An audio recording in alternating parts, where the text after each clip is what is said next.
The table shows the cost of renting a bicycle for 1, 2, or 3 hours.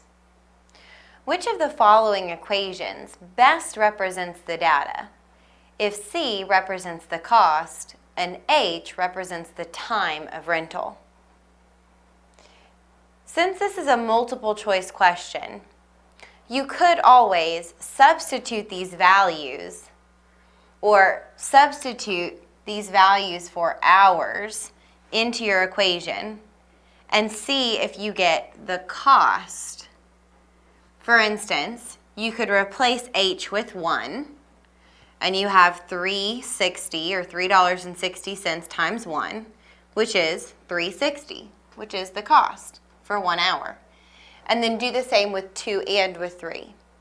Because sometimes an equation will work for one set of data, but not for the other two. So you should test it on all of them. However, I'll show you how to solve this problem if it weren't multiple choice. So we're going to write our own function rule using the data. First, looking at hours and cost, your cost is dependent on the number of hours you rent the bike. Cost then is the dependent variable. And I want to focus on my dependent variable and see what kind of changes are happening. So from $3.60 to $7.20, I'm adding $3.60. From $7.20 to $10.80, I'm again adding $3.60. So I can see that the change in Y is constant, or the change in the cost in the dependent variable is constant. I want to now compare and see what's happening with my independent variable, my time. So from 1 to 2, I increase by 1. From 2 to 3, I also increase by 1. So there's a constant change in my independent, my time, as well. This tells me that there's a linear relationship here. So to write my function rule, I simply need to find my rate of change, which is the change in Y divided by the change in X. And the Y, that's the dependent variable, whereas X is the independent variable.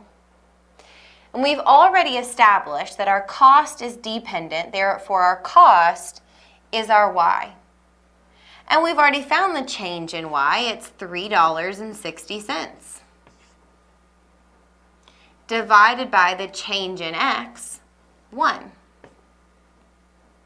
So our rate of change is simply $3.60. And that rate of change is what you're multiplying the independent variable by to get the dependent variable. So I've now found that the cost is equal to $3.60 times my independent variable of H. And then we can check and see if it works. So let's replace H with 1.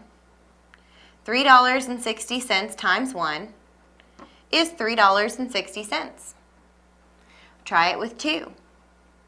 $3.60 times 2 is $7.20. Finally, 3. $3.60 times 3 is $10.80. So that verifies that our function rule works for this situation and is correct. So answer A.